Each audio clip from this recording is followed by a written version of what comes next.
সেখানে দেখি আমার ওয়াইফি, আমার নাতিন এবং আমার স্ত্রী তাদেরকে বাইন্ধে আসছে। যত মারামার আছে আলমারি টালমারি সবকিছু বাইন্ধে দিয়ে সে মধ্যে চলে গেল।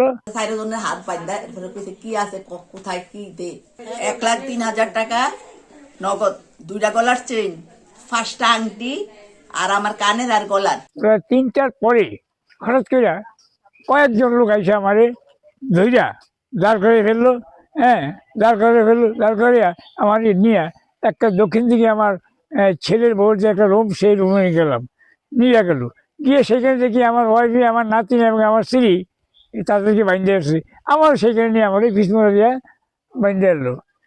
এই যে আমি হার্টের রুগী, বললাম যে ভাই আমার হার্টের সমস্যাই তো আছে, আমার একটু পানি খাওয়ান, কিন্তু আমাদের একটু পানি দিব না।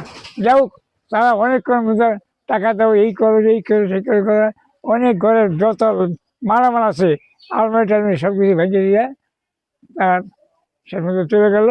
হয়তো কিছু টাকা আছে, সঠিক বলতে পারি না কী টাকা আছে, তারা নিয়ে গেল।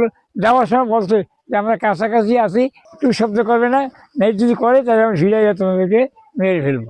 কেন শোয়া ছিলাম তো ঘুমাইছি, এরা দুইজনের দিকে আইছে। প্রথম আইসা নাতিনটার আর আমারে উঠাইছে, উঠাইয়া ওই রুমে নিছে, পাশের রুমে নিয়ে আমাদের হাত গুলা বান্ধা ফেলছে। তারপরে আমার হাজবেন্ডরা আনছে, ওনার হাত বাঁধছে। তারপরে বৌডারে লাকি ততক্ষণ পর্যন্ত ঘুমোছিল আর কি, বৌডারে টাইনা উঠাইছে। তারপরে চারজনের হাত বান্ধা, এরপরে কইছে কি আছে কোথায় কি দে। তারপরে আমার বৌডাই বলছে যে আমার বাবা অসুস্থ, মা অসুস্থ, আমার দা আছে তোমরা নিয়ে যাও, আমগো কোনো আপত্তি নাই, তোমরা আমগোর ক্ষতি করো না। এরপরে তারা দা ফাটছে নিয়ে গেছে। 1,03,000 টাকা নগদ, এখানে নগদ নগদ। আর স্বর্ণ ছিল 2টা গলার চেইন, 5টা আংটি আর আমার কানের আর গলার, আমার গলার চেইন আর কানের যে ঝুমকা বড় বড়, এগুলা নিয়ে গেছে।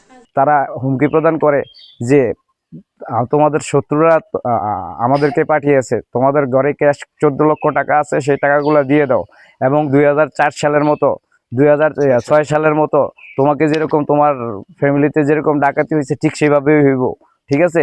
এবং আমাকে 2006 সালে এরকম দুর্দর্শ ডাকাতি করে আমাকে মেরে ফেলার চেষ্টাও করেছিল। এখনো আমার মাথায় 21টি সেলাইয়ের দাগ এখনো অক্ষত আছে। এমন অবস্থায় আমরা আসলেই প্রশাসন এবং সরকারের যারা আইন শৃঙ্খলা বাহিনী আছে তাদের কাছে আকুল আবেদন, আমরা যেন আমাদের এটা সঠিক তদন্ত সহ এই ডাকাত দলদেরকে যেন দ্রুত গ্রেপ্তারের আওতায় আনা হয়।